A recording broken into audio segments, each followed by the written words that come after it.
Alright guys, it's Mr. Sands here, and I'm going to make a little screencast video to show you what you need to do step by step to complete this GeoGebra assignment that I'm having you do just for chapter 3.5 of the linear inequality section of the current unit that we're on. I hope that it's going to be a lot more fun than doing it on paper with pencil, but you know, I'm weird like that. I like math and I like computers, so hopefully you can be like me for the rest of this assignment and just get on board. I'm timing myself right now. Hopefully I don't make this too long and drawn out, but feel free to go back and watch any of it that you need to. If you like, hey, how do you do that one section? Or if you don't want to listen to me go on and on and on, because you know I do love to talk and love to listen to myself talk, you can obviously skip over the boring parts. So we're going to start. We're going to use Chrome. I'm hoping that they have Chrome on the computers in the lab. We're going to need to go to GeoGebra. And then we're going to start GeoGebra. And then we're going to click this Algebra tab. We're always going to go through that. Now you see down here there's an on-screen keyboard. You can choose to use it if you want. If you don't want it, you can close it. And if you think, oh wait, I want to use that, how do I bring it back up? It's down there. So close it. Bring it back up down there. For right now, I'm just going to get rid of it. You notice that here is a blank GeoGebra worksheet, and there are no grid lines on it. This is how it happens. This is default. But I want to see the grid lines on your files that you export. So in order to put the grid lines on there, it's really easy to do.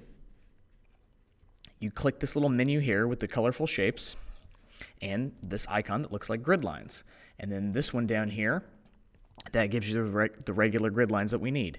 We don't need these polar coordinates or this snowflake design, whatever that is. We just want the regular up and down horizontal vertical grid lines that we're accustomed to seeing. Now to collapse that menu, you just click it again. So now I've got my grid lines. What next? Well, I need to type in the inequalities. Well, actually, no, first we're going to put our text box. We're going to head our paper as it is, even on a computer. So this little ABC button right up here. So all these little buttons right up here, the ABC, and we're going to make a text box. Then I just click anywhere. Now I'm going to enter the text from my text box using my keyboard. So put your first name, last name, the next line we put the date. Thinking ahead, this is going to be 2/17/16, and then the class, algebra, 6th period. Skip a line, and then I would like you to put, this is going to be 3.5, and I'm doing problem number 1. Showing you problem number 1 right now. So really, if you're following along with me, you're going to know how to do this exactly. So I'm going to move this over to the upper right-hand corner. I will say, too, you probably aren't signed into GeoGebra. If you're signed into your Google account, that's great. There is a way that you can link your GeoGebra account with your Google account if you want to save the files in GeoGebra. So that might be a little easier. You can kind of tether them together with your Google account. Let's say you made a mistake on one and you want to redo it and you don't want to have to create the whole thing again. Well, you can just go back into that GeoGebra file and change that. So I'm going to take a little time out and do that right here. So let's do sign in, because I am logged in as a test student account right now. So I am going through everything as you would be as a student account. And I'm going to tether it to my test student account, and it's going to say yes. It wants to know who you are. Great. Okay. See, there's my test student account right there. And I want to create this account. I'm going to just keep it as test student. Okay, I can know my location. I'm going to use it as a student, and I'm going to call myself, this is UMS test.student, and I'm going to leave it unspecified. So we go down there, and I think we just need to save. Okay, and then when you have this little face in the corner, that means that you're logged into GeoGebra. So probably now it's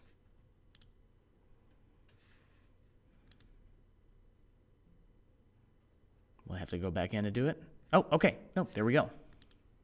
Yes, there it is, UMS test student. So you should maybe just click through it once, and now you have the option of saving the files on there, and I'll show you how you do that when we're finished with it. Okay, so back to the assignment part of it. The first thing that we need to do is over here, this is what I call the input bar on the left-hand side, and I actually, since you can't see me looking at the paper here, I actually have the PDF files open for the assignment in the textbook. You're more than welcome to use the paper math packet if you don't want to have to click between tabs on the computer. Totally get it, but I put the PDF files on the Google Classroom too. If you'd rather use the computer, that's fine too. So we're going to do number 1 here. Now the first equation is y is less than 3x minus 2. So I'm going to say that to myself again. Y is less than 3x minus 2. And I'm going to say it out loud because that helps me remember it when I type it in. Y is less than 3x minus 2. I go here. To type it in, I can either type it in on my keyboard or I can use the online keyboard. I'll do one of each. Y, and then the less than button is next to the M. I do have to shift to do that. What was it? 3x minus 2. Yeah, I got it. 3x minus 2. I remembered right. Okay, and then you hit return. Now, half the screen has now become blue. That's fine. That's what we want it to do because it's an inequality. It's showing that when this inequality is put in there, the value can be anything that is shaded in, not including the line though, because it is a less than and not less than or equal to. So x and y can be anything in the shaded area. It could be 4, 2, it could be 8, 4, but it could not be -2 and 4 because it's not shaded in. So that just kind of shows you what we're dealing with here. And so obviously since it's a less than and not a less than or equal to, the line is dotted if you look really closely, so it cannot be anything on the line. It can only be to the right or underneath the line, depending on how you're looking at it. And it comes up as blue, and that's fine. We're going to leave that as blue for the standard first color, and we're going to make our second inequality green when we enter that in. The next thing I want to do, though, here is while we're right on it, is if we right-click on the inequality that we just typed in, we go to Object Properties. We're going to go to this Show Label area. So we're in the Basic tab that comes up. I'm not going around anything up here, but under the Show, we want to do the value. And when you do the value, what happens is this. I can close this now. Now it gives me the name of the linear inequality right next to it. So it saves me from having to do a text box and type it in again, which is great because now I don't have to say it to myself and remember it again. But it has y is less than 3x minus 2 in blue right there next to it. I would like to see what it is that I'm looking at because you're just going to tell me the problem and that they're not going to have the inequalities on there because when you export the file, this is not part of the file over there. All right, now we're going to input the next one. And for this one, I'm going to go ahead and use the online or the on-screen keyboard. So what is the next inequality that we need to do? Well, it's number 1, and we need to do y is greater than -x plus 1. So let's go back there. Y greater than is right next to the, I was going to use the calculator. So y is greater than, here's our negative, here's our x, and I just forgot it, plus 1. Plus 1. And then I hit my return button. And boom, there it is. It's also in blue. Now, this is a problem because the key that you look at is going to show it in green. And I've provided the key for you. Go ahead, take a look at it. Use the key. I've said that from the beginning. Make sure your answers are right. But to get it to look exactly like the key, we are going to have to color this green. Well, how do we color this green? You see that there's a little thing over here, but that just turns the whole function off or on. So what we have to do is we have to select the function. We know it's selected because it's grayed kind of out over here. And then if we go to this menu and there's a little color swatch button right here, we can make it green, red, pink, whatever. But I would like you to do it green, okay? Everything's got to be blue and green. Don't go crazy on the colors. I'm telling you, I will count off if you go crazy on the colors. I want to see blue and green just like the answer key is blue and green. I'm being very boring because I want to look at everything from 31 students and I want to make sense of the files. I don't want to have to hunt and figure out what is what. okay? Do not change the colors. All right, so we have done that. The next thing we need to do, object properties. We're going to value. Now, we have that pops up over there. Y is greater than negative x plus 1, and y is less than 3x minus 2. So the intersection of these inequalities is shown in this darker color right here. So with this system of inequalities, what does this all mean? Yeah, we're using GeoGebra, it's cool, it's colorful, but what does this mean mathematically? That if we have this system of inequalities, anything in the darker area meets and can be a possibility of an answer for these two systems of inequalities. This only meets one of the inequalities, the one that we colored green, which is y is greater than x plus 1. This only meets the criteria of the other inequality, which is y is less than 3x minus 2. This over here in white doesn't meet the criteria of either of them. And this darker blue-green shaded area is the area of the Cartesian plane that will satisfy the system of these two specific inequalities. So that's what this means visually when we're looking at it. I don't want to forget that because that is the mathematical part of what we're doing this lesson for. All right, so we're done with this now, and it should look like the key. Hey, it does. There it is. Green on top, blue on the bottom. Here's our area. And you could, if you click this little Move Graphics view, you could move it around. So if you want to center it, but we did have our little text box over there. So just as long as you have your text box in the corner and I see what's going on, you may need to move it. If you need to move your text box, you can click this and move that. So if you want to center it, that's fine. You want to center the graph? Well, it's pretty close there. And then I just want your text box to be just like the header of your paper, like I asked. I just want it to be kind of in the upper right-hand corner. Okay, so that's good right there. All right, so now we need to export this file. So to export this file, we're going to go to this command. This command, these 3 lines, and we're going to export it. But before we do that, I said that we could save it to our GeoGebra account if we need to come back and use this again. So we could use this save button, and this is where the naming scheme comes into it. So I'm going to go ahead and name the PNG file that I'm going to export it the same as the GeoGebra file, which is going to be a .ggb extension, and save it online to this GeoGebra account that we've just created if you want to access it later. So we're going to do Mr. underscore, which is the button next to the 0, and you have to shift to get the underscore. First name, last name, underscore, 3.5, which is the chapter, underscore, and this is number 1. Save. Okay, now this file is saved because it says saved successfully down there. But now we need to export it. So we go to that same file, and under save, under share, there's export.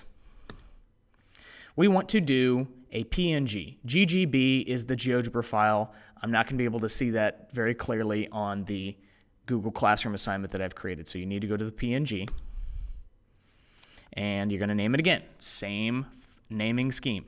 First name, underscore, last name, underscore, 3.5, underscore, number 1, because this is problem 1. And we just leave the .png. It's a portable network graphic file. It's a picture file. Okay, now if we're using Chrome, what's cool about Chrome is that this little downloads bar has come up and it's popped up and it shows you, hey, you just downloaded it. And there's a number 1 right there because I was playing around before I made this video and I had already done this and named it that. So yours shouldn't have a 1 in parentheses unless you've done it by mistake multiple times, and then there's just multiple copies of it stacking on top of each other in the downloads folder. Okay, so now what we need to do is we need to take the PNG file that we've downloaded to this specific Mac computer, and we need to back it up to your Google Drive. So if you haven't logged into your Google Drive, you're going to go Google Drive. Now again, I'm the test student right now, so this is kind of what you'd probably be seeing if you've never logged into your Google Drive before, because I don't think this test student has. No, it hasn't. So you go to Google Drive. I'm logged in, so I want to go to the Google Drive. Okay, yeah, you're probably going to get this pop-up stuff. No, I don't really care about that. So this was an example that I did from my previous math class. We were dealing with rotations and reflections and the like, so we've kind of used GeoGebra for that. So the first thing I want you to do is make a new folder in here, and you're going to call it Algebra 3.5 Linear Inequalities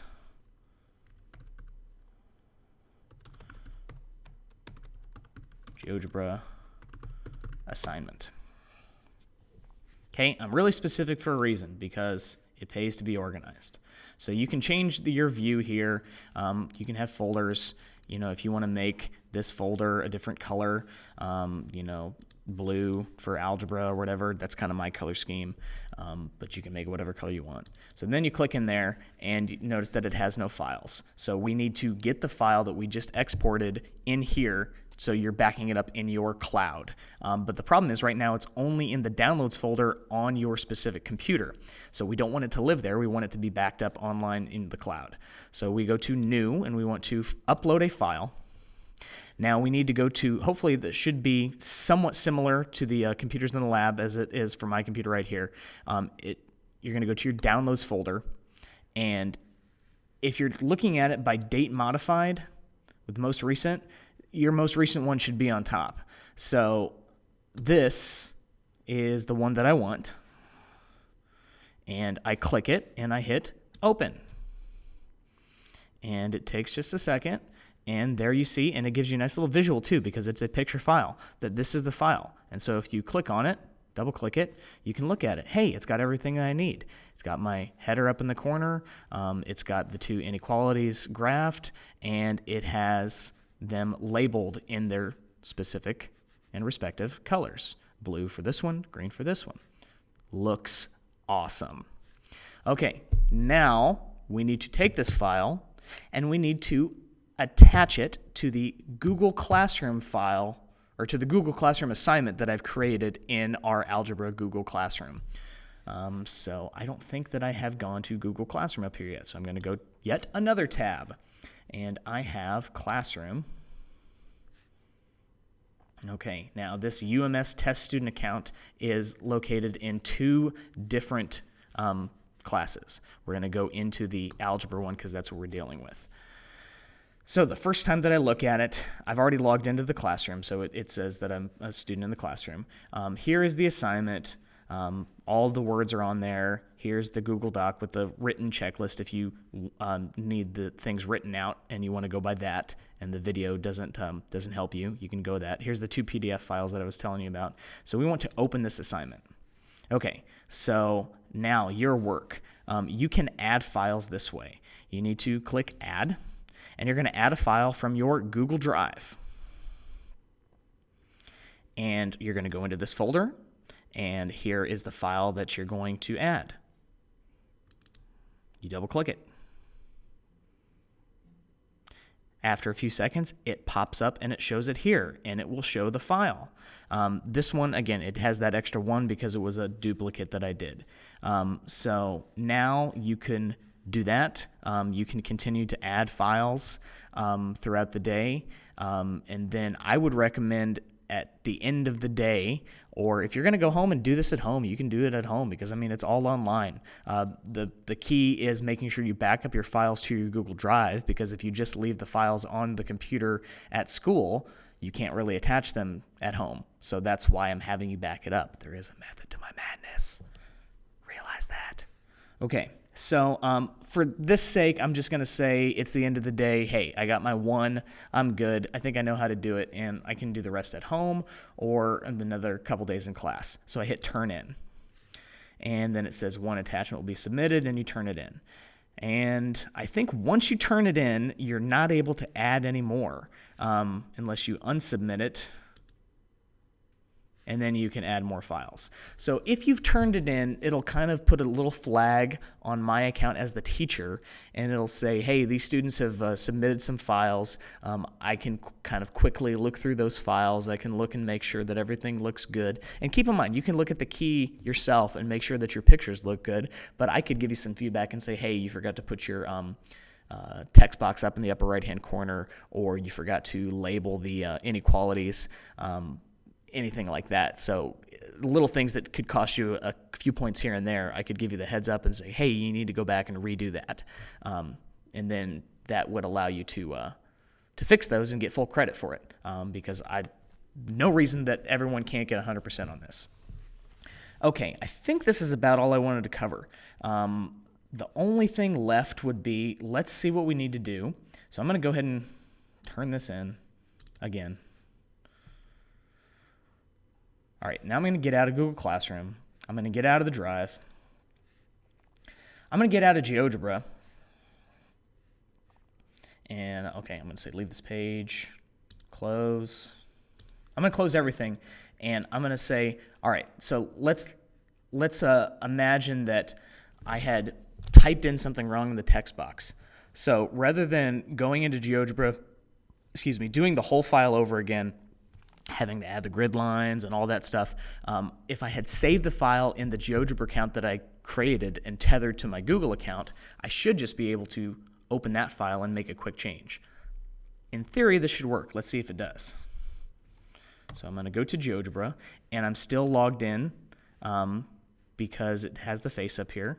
And so if I go to my profile, maybe, hey, there it is.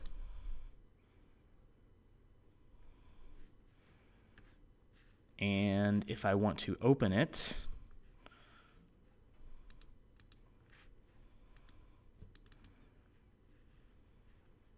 what do I do to open it?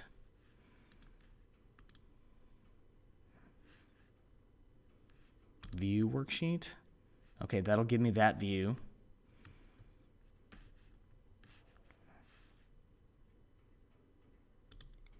If I click edit material,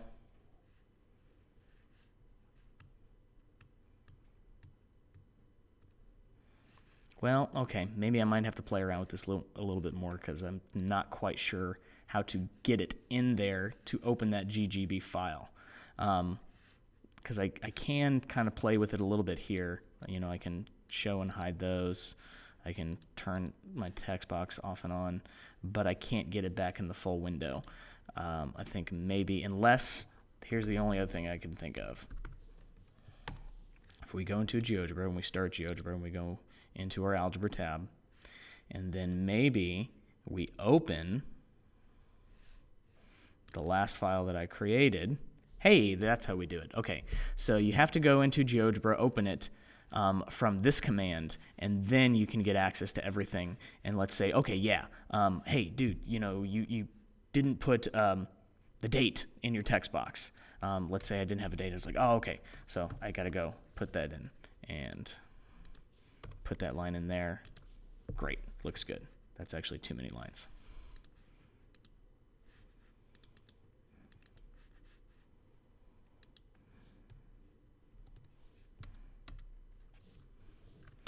You get the idea.